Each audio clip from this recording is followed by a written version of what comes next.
Welcome to another episode of Small Business Chronicles, the podcast that dives into the strategies of entrepreneurs shaping the business landscape. And I'm your host, Brian Stone. I'm super excited about our guest because she comes from a background that's not too dissimilar from mine, working in HR and then shifting into being a owner. And so I'm excited to talk to Morgan Scott. She is the founder and CEO of Polished Interactions. And she has worked directly with CEOs in some of the fastest growing companies out there, according to Forbes. So she really is has been in the weeds. We talked a little bit offline. She's been in court more than once, so we might hear some stories from her. But yeah, she really has a unique approach to the fractional HR space. So I'm excited to chat with her today. Morgan, how are you? I'm good. Thank you so much for having me. I'm super excited to be here and talk about everything that everyone thinks is fun about HR, which is, nothing said no one ever. So super excited Yeah, about yeah. that. It cracks me up because HR professionals are some of the least HR people. Once you actually get them over a drink, or you get them out of the office, and it's like they're just people. But I think Absolutely. there's this mindset that it's like some paper pushing compliance officer, and that's not what you are. It's not what HR At professionals are. all. Blame Hollywood, Brian. Blame Hollywood. Yeah, sure, sure. Well, yeah. Well, if we have to blame somebody, Hollywood's is good. So I want to start off by saying, because I know we've had professionals like you on before, but what the heck does fractional mean? I mean, we have a new, term every week, it seems like every year in the business space, but this fractional term shows up all the time. I'm seeing fractional HR professionals, fractional CFOs, fractional CMOs. So let's level set for anybody that's listening that doesn't know what that means Absolutely. first. Absolutely. So fractional is a unique opportunity for businesses to have access to a certain department or specialist in some area in a way that works for not only their budget but where they are strategically. So when I say I'm fractional, it just means that I'm not a full-time W-2 worker that works for that company. I am coming into the company on a fractional basis or a part-time basis to be able to help them where they are.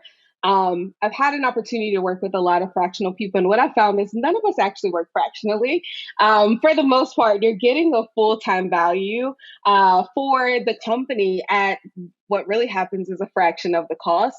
And then we get the opportunity to help more than one company at one time. I'm glad that you put it that way, Morgan, because yeah, and if you hadn't said it, I was going to. It doesn't mean a fractional level of service, right? It just Yeah, doesn't. I mean, the reality is a lot of small businesses, which is what this show focuses on, they don't need a 40-hour per week, all the time HR professional in their business. And exactly. so the mistake they make is they wait until they get to that point, and by then they have a full time schedule of problems that have come up Absolutely. because they haven't had anything. Yes, I think that's very accurate. It's one of two, right? One, like you said, they wait way too long, and the CEO is trying to peacemake and problem solve. And the problem with CEOs attempting to operate in the HR capacity is they have all the power and all the controls, right? Which leads to them making decisions based on the employees' emotions. It leads to unfairness, right? Because we can't do the same thing that we did for everyone. It's just not scalable. It's not possible. And they get into the weeds of solving problems. Like, why are you paying for that employee's car to get fixed?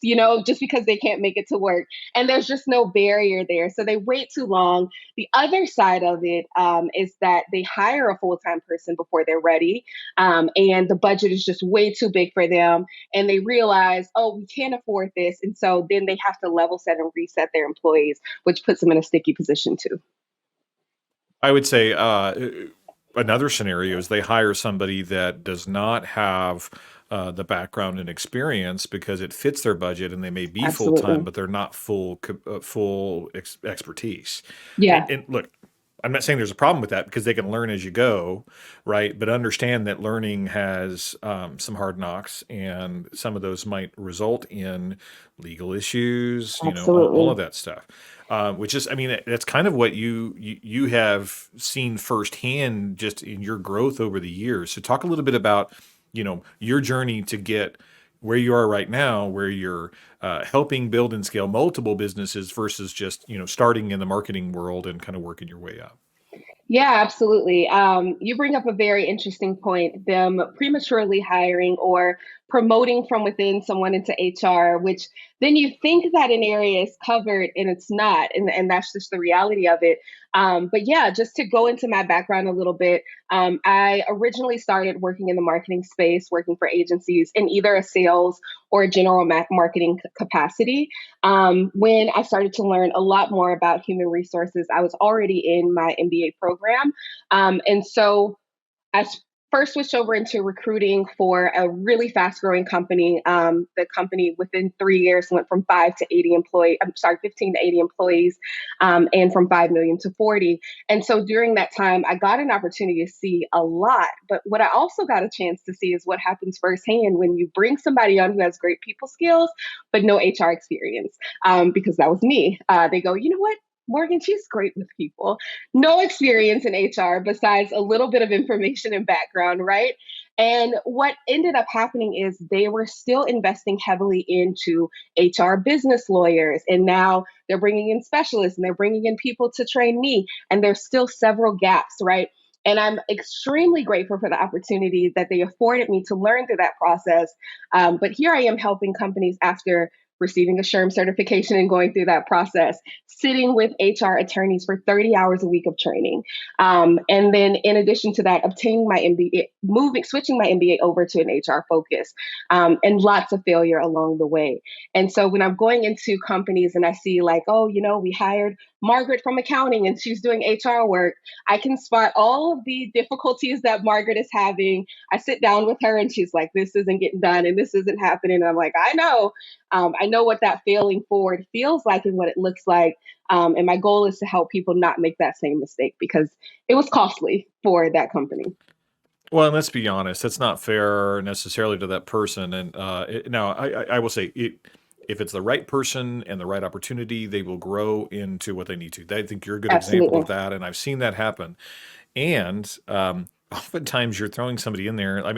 It's eerily similar, Morgan, how that sounds. I mean, like because I was in retail, in the retail space, in management, and they were like, Brian's a great people person, Yeah. and you know, let's just throw him in an HR role and I don't know, make him responsible for maybe 30 stores and about 2,000 employees. And it was Oh like my that. And I went, gosh. whoo, yeah, and didn't have any of the certifications at that time. Yep. Didn't have the degree work at that time. Grew into that over time, but man, you're not kidding. There's a lot to learn there, and Absolutely. what people think HR is and what it actually is are two very different things. Yes, I think that that's really important. There is a lot of rhetoric and conversations that happen online these days that I see.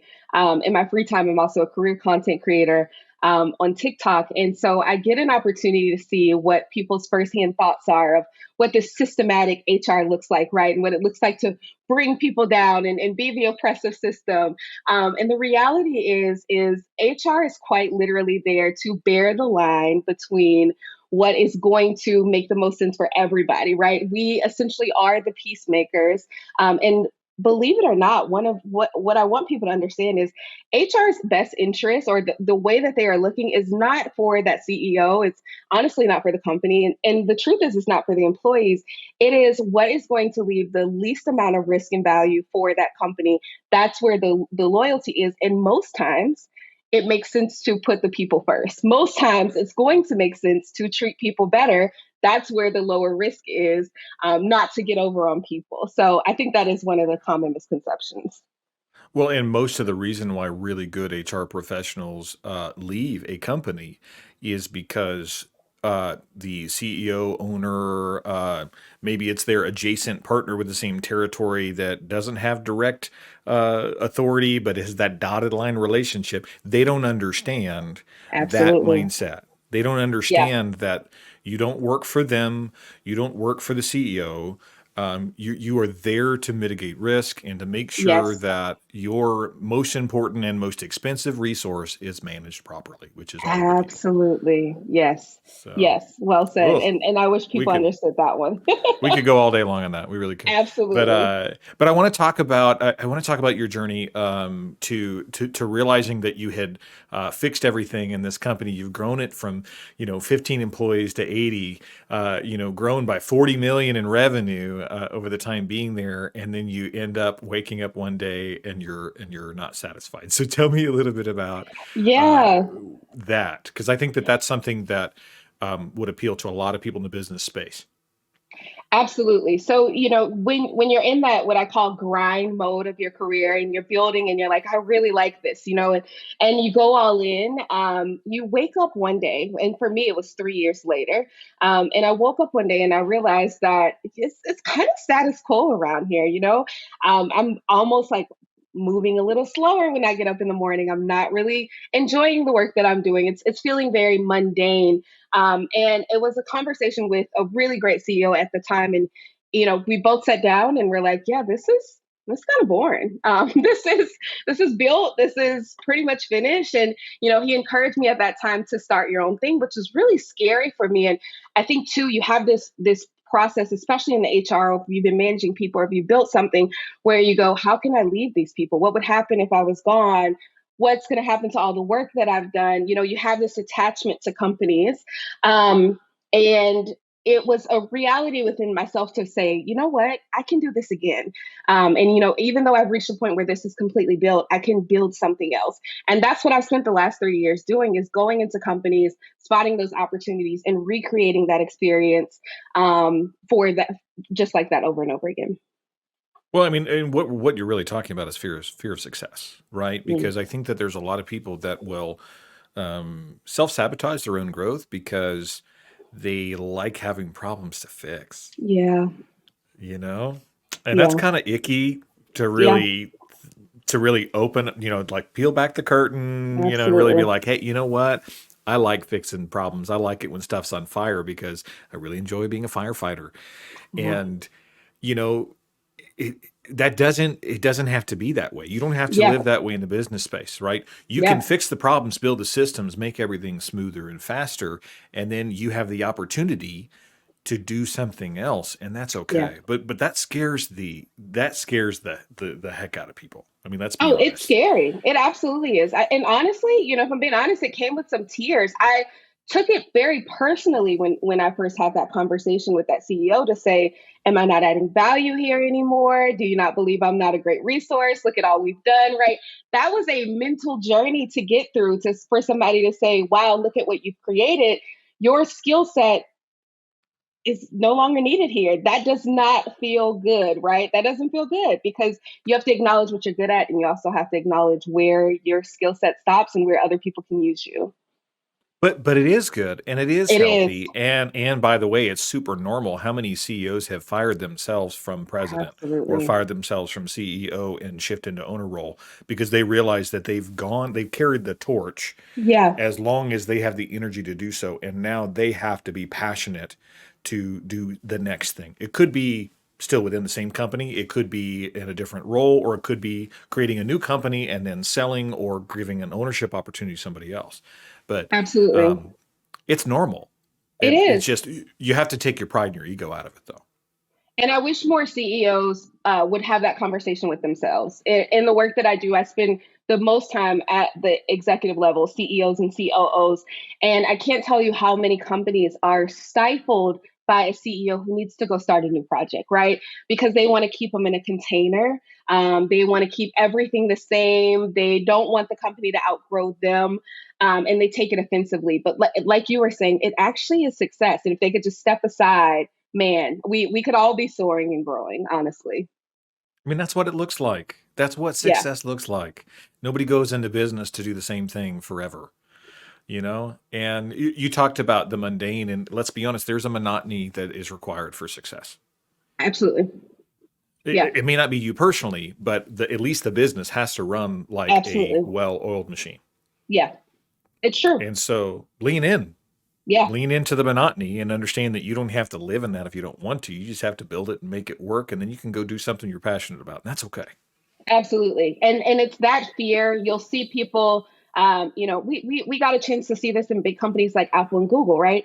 You'll see those top players that have built things from the bottom to the top. And as soon as it reaches the mundane, they leave, right? And they lose their A players. And I think people try to blame it on, oh, well, the company changed. And the reality is the company is supposed to change. Yeah. People don't like change every 30 minutes for 17 years. No one is interested in doing that. And so, I think we always see these transitions and people leaving as bad things, but there does have to be a level of stability. A kid coming out of college to start their career does not need to be in that turbulent environment. They need a stable company so they can learn and Yeah. grow and build. So, yeah, it Yeah. matters.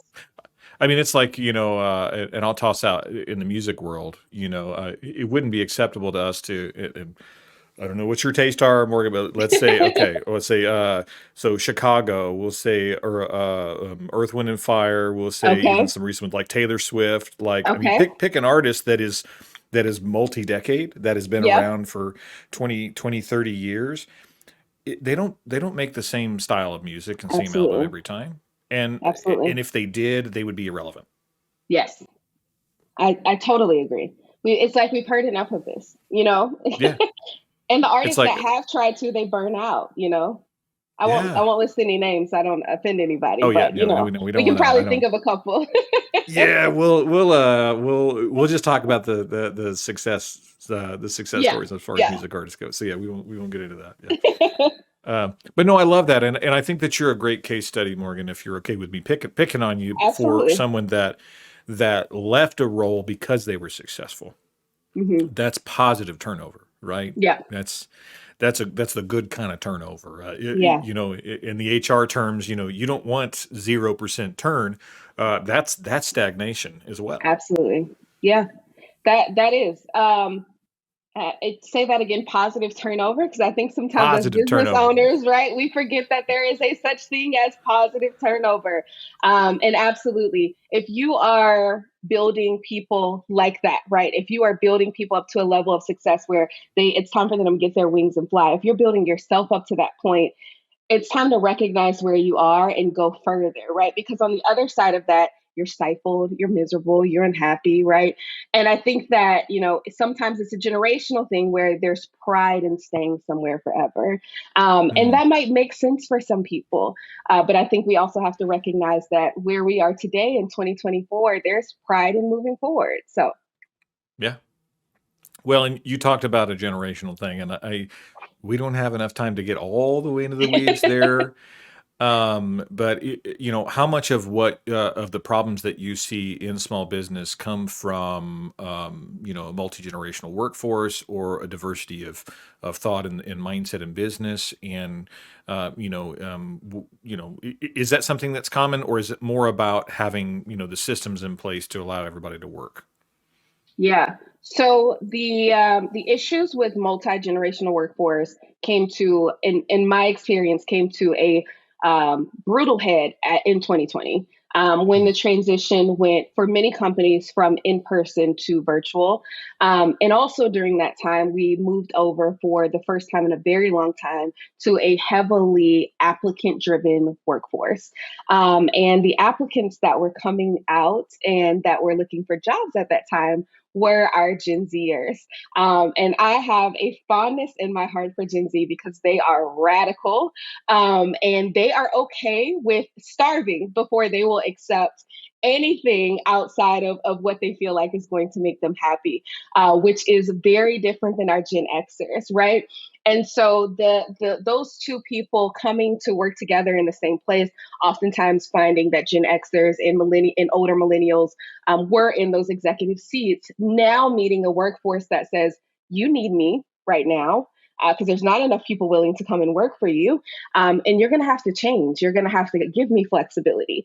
You are going to have to give me more money. You are going to have to do all these things. So 2021 was really difficult, mostly for Gen Xers and older millennials, because of the requirements and the shifts that had to be made in order for companies to be successful. There were companies that were turning down work because there just wasn't enough people to work. And so they had to make exceptions.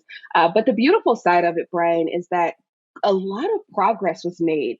Flexibility, people being able to say, listen, my dog is sick this morning, and not being frowned upon, or I have the flu and people saying, wow, I hope you feel better, versus 2 years ago, it's like, you have the flu, who cares? Like, why are you not at work? You just take something and you come in.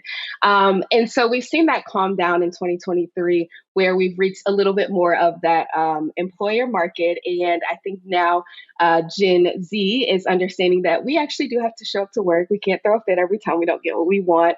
And there's a little bit of stabilizing coming. So I'm getting an opportunity to see them, the meeting of the minds, them being able to work together. But it was really difficult in 2020. Well, and it's taken 3 or 4 years from Yeah. that huge shift to kind of level a little Yes. bit, right? Yeah. But yeah, I mean, and I think in an 8 year span of time, like I'm thinking back to 2016. At that point in time, if I worked from a coffee shop, good grief, people would give me the hardest eye roll that you Oh, would yeah. ever see, right? And now it's like, what are you talking about? That's the office. Like Yeah. that's that's Absolutely. that's that's where stuff gets done now. And Hmm. so I personally I love it. I Yeah, love me the too. flexibility. But yeah, I am one of those. Um, I think I'm still an older millennial. I won't check the dates too hard. I think my gray hair might deceive me there, but I think officially I'm the Oregon Trail generation, which uh, is that in between, right, where we still played outside, but we also know how to work a computer. yes, I'm that yes. guy. Okay, yeah, I say older millennial then. Yeah, yeah, yeah, yeah. So yeah, I'll claim that. But yeah, no, I mean, you're right. It's shifted in the way that we work, and let's be honest, our workforce is also a representative of our consumer and client base as well. Absolutely. So companies that are willing to make that transition to make reasonable accommodations to have that kind of diversity of thought and that diversity of expertise and perspective, they're better for it because guess what? The people they're serving also have Yes, that same mindset, that same absolutely. desire, that same expectation for how and when to respond and how quickly and in what manner you're going to meet. You know what I mean? Yes. Like I have a real estate client that I'm working with right now as a great example that when I first sold his parents a home, I gave him a fortnight gift card as a closing gift. I'm not going to show up to the appointment the same way that I showed up with his parents. Absolutely. Absolutely. It's a It's a totally completely different different. experience. Yeah, and you know what? That's my job as a service provider to show up where they're at so that I can get out of their way and they can understand and hear what they need to know to make the right decisions. Absolutely. And I'm happy that you said that. That's my job as a service provider. I think it's important as, mid-sized and small businesses to understand that it is your job to learn the landscape right now. And we don't need to accommodate so much that we sacrifice productivity and the success of the business. But we do have to say, are these practices relevant to today? You know, does everyone need to be in the office every single day? Is that my ego? Or is that what is the very best for this company? Do I need to see the people there to feel successful? Do I have trust issues with what they're doing at home? Maybe I need to change my metrics. Maybe I need to alter my goals. We shouldn't leave those things up to the employees to constantly be fighting for. And the companies that I'm seeing being able to be successful and move past it are the ones that do the work. So I love that you said that that's your job, because we do have to recognize what is our part in this. So Yeah, absolutely. Well, look, Morgan, I know we could talk all day long. We are getting a little bit closer to the end of our time, so I want to be respectful okay. of yours because you are fractional, which means that Yes, you have multiple companies that you I do. serve. I So do. Yeah. and that your time is valuable. So Give us one last bit of insight, if you would, for the people that are listening. What's the one thing that in their small business they can look for or implement to help them solve a lot of the issues that you're seeing consistently across all the businesses that you serve? Yeah. The one thing that you can do is get on a regular meeting cadence and understand what is the best way to check in with your people. I personally am a fan of the EOS system, Entrepreneur Operating System. They give great guidance. They have a lot of free tools. I recommend it to all Mhm. new business owners. But if you are on a regular cadence with your leadership team and they are on a regular meeting cadence with their team, it stops all of those mini conversations and silos and it brings everybody together. So if I had to leave you all with one tip, check your meeting cadence. Is it productive? Are you having valuable conversations? Are you checking in on your people?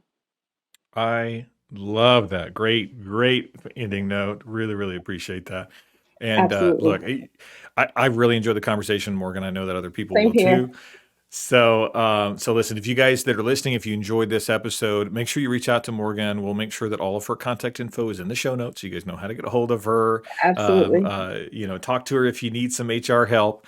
If you're already in legal trouble, give her a call. She may she may need to act quicker, but that depends on where you're at. And look, if you enjoyed this show, then chances are you might like some of the other shows on our network. This is part of our Small Business Delivered podcast network. It's all business related, so make sure you check us out at smallbusinessdelivered.com. And again, we're produced by Titan Media Works, all things podcast production and guest booking. And again, if you're a small business owner out there, regardless of how small your business is, you have a big story to tell. So make sure that you're tuning in to another episode coming up after this of Small Business Chronicles. Thanks. Have a great day.